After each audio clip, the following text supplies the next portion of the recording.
एकाधिकार और पूर्ण प्रतियोगिता दोनों ही बाजार की दो महत्वपूर्ण स्थितियां हैं। पूर्ण प्रतियोगिता में किसी वस्तु विशेष को उत्पादित करने वाला और बेचने वाले बहुत सी फर्में कार्य करती हैं।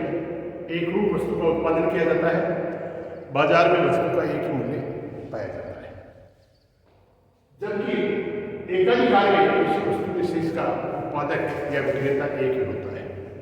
करें क्या है कि पूर्ण प्रतियोगिता और एकाधिकार दोनों दो सिरे की स्थितियां हैं, एक दूसरे से विपरीत हैं। दोनों में बहुत आधारभूत अंतर देखने को मिलता है, जिसे हम निम्नलिखित बिंदुओं के आधार पर बता सकते हैं।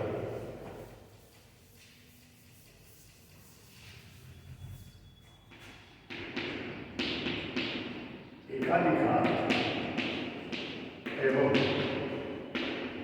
पूर्ण प्रतियोगिता में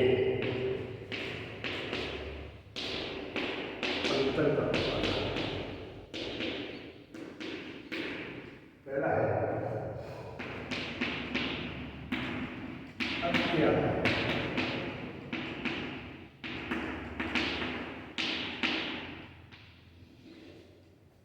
एकाधिकार है बाजार स्थिति है जिसमें किसी वस्तु विशेष का एक ही उत्पादक या विक्रेता होता है। जबकि पूर्ण प्रतियोगिता वह बाजार स्थिति है जिसमें अनेक फर्मों के द्वारा किसी वस्तु विशेष का क्रय विक्रय किया जाता है। बाजार में बेची जाने वाली वस्तु एक रूप होती है, तो वह बाजार स्थिति जिसमें अनेक क्रेताओं और विक्रेताओं के द्वारा वस्तु का क्रय विक्रय किया जाता है, उसे हम पूर्ण प्रतियोगिता के नाम से संबोधित करते हैं।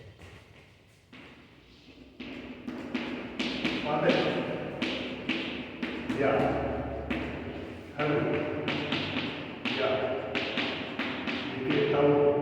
विक्रेता की संख्या के आधार पर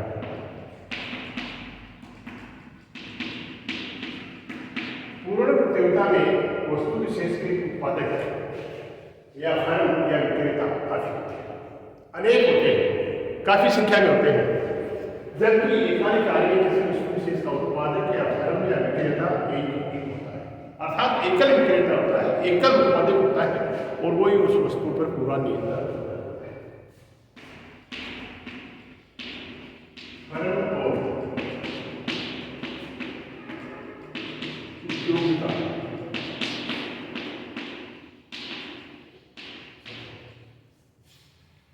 पूर्ण प्रतियोगिता में एक तरफ फर्म होती है और फर्म के समूह को हम उद्योग कहते हैं, जबकि दूसरी तरफ एकाधिकार में फर्म और उद्योग दोनों एक ही होते हैं। स्वयं उद्योग होता है, स्वयं फर्म होता है। यानी मेरा कहना प्राय है कि पूर्ण प्रतियोगिता में दोनों फर्म और उद्योग एक ही होता है, जबकि एकाधिकार में फर्म और उद्योग एक ही होता है, जबकि पूर्ण प्रतियोगिता में दोनों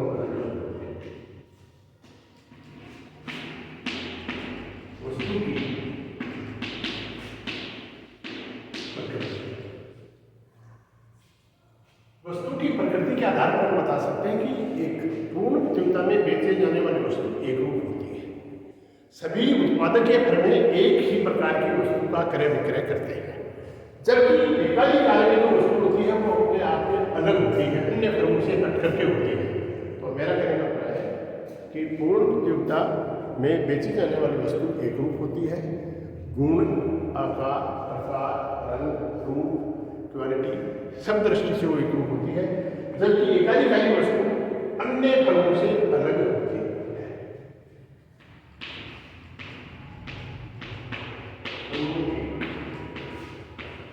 परिवेश एवं किया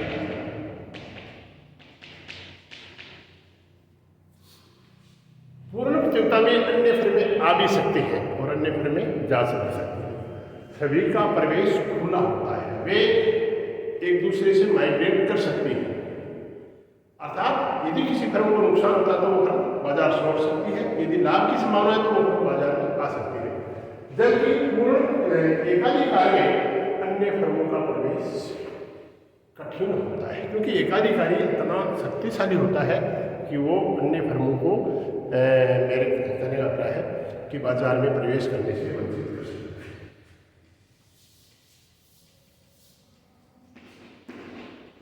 मूल्य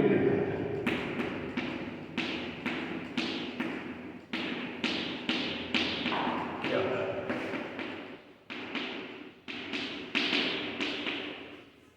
एकाधिकार में मूल्य स्वयं एकाधिकारी द्वारा निर्धारित किया जाता है। एकाधिकारी अपनी वस्तु का मूल्य स्वयं निर्धारित करता है, जबकि पूर्ण प्रतियोगिता में मूल्य मांग और पूर्ति की शक्तियों के आधार पर उद्योग द्वारा निर्धारित किया जाता है और उस मूल्य को फर्म के द्वारा स्वीकार किया जाता है। तो मेरा कहने का अभिप्राय है कि एकाधिकार में वस्तु का मूल्य निर्धारक और स्वीकारक एक ही व्यक्ति होता है, जबकि पूर्ण प्रतियोगिता में मूल्य निर्धारक और स्वीकारक अलग अलग व्यक्ति होते हैं।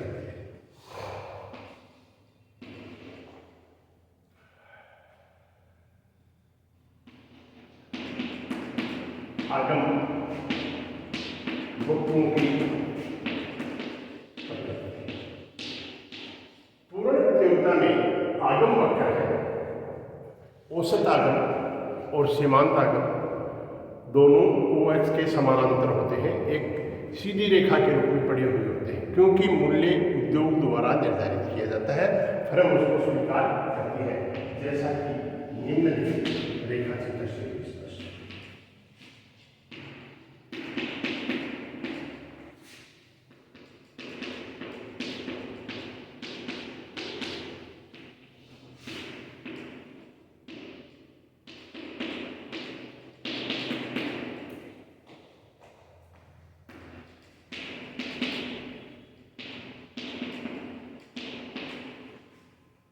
कहने का अभिप्राय है कि पूर्ण प्रतियोगिता में औसत आगम और सीमांत आगम दोनों एक दूसरे के बराबर होते हैं, OH के समानांतर होते हैं। इसका अभिप्राय यह हुआ कि आगम वक्रों की प्रकृति इसलिए एक ही होती है क्योंकि मूल्य उद्योग निर्धारित किया जाता है, फर्म उस मूल्य को स्वीकार करता है। जबकि एकाधिकार में औसत आगम और सीमांत आगम दोनों एक दूसरे से अलग अलग होते हैं। औसत आगम ज़्यादा होता है, सीमांत आगम कम होता है और नीचे की ओर गिरते हुए होते हैं, जैसा कि रेखा चित्र से।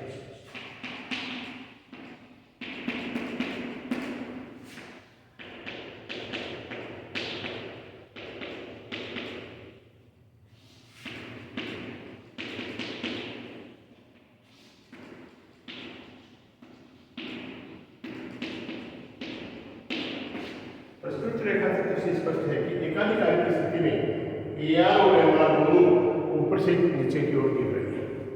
AR MR की बजाय ज़्यादा है। इसका मतलब हुआ कि एकाधिकार में वस्तु की अधिक बिक्री करने के लिए आगम रेखाएं नीचे की ओर गिरती हुई होती है, अर्थात एकाधिकारी वस्तु की ज़्यादा बिक्री करने के लिए मूल्य को कम करता जाता है।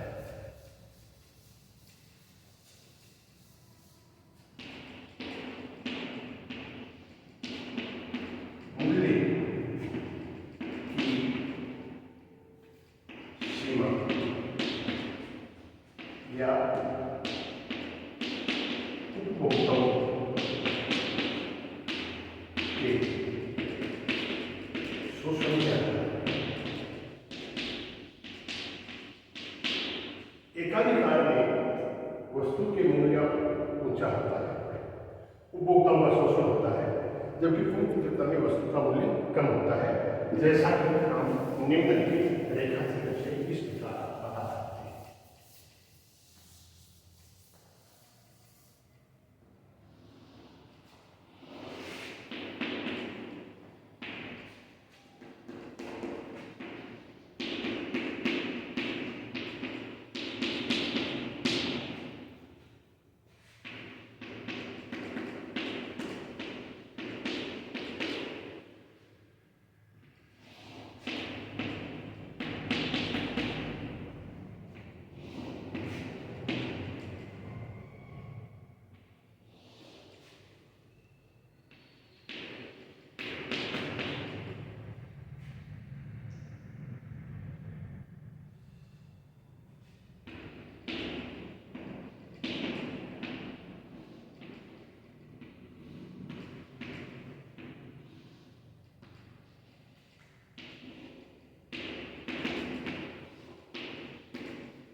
प्रस्तुत रेखा चित्र से स्पष्ट है कि पूर्ण उपयुक्तता की स्थिति में मांग रेखा डी और बुद्धि रेखा ऐसे से सामने एक बिंदु पर होता है, कीमत होती है।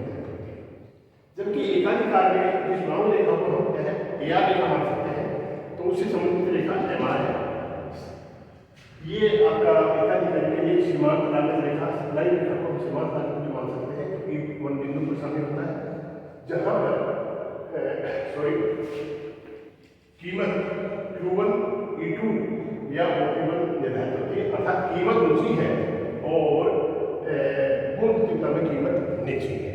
इस प्रकार क्या है एकाधिकार में आपका वस्तु की कीमत ऊंची रखी जाती है, जिसके कारण उपभोक्ताओं का शोषण होता है।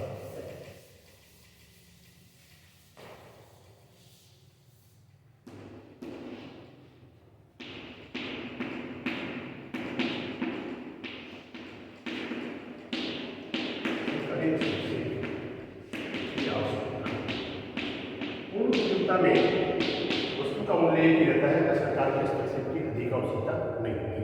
जबकि एकाधिकार में वस्तु का मूल्य ऊंचा निर्धारित होता है, उपभोक्ताओं का शोषण होता है, तो सरकारी स्तर से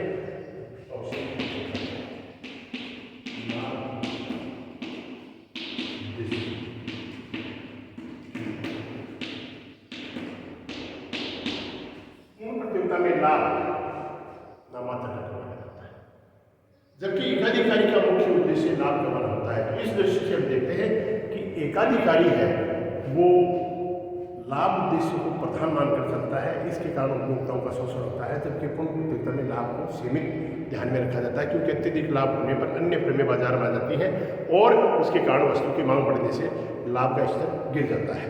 तो इस दृष्टि से देखें तो पूर्ण प्रतियोगिता और एकाधिकार दोनों में काफी अंतर है।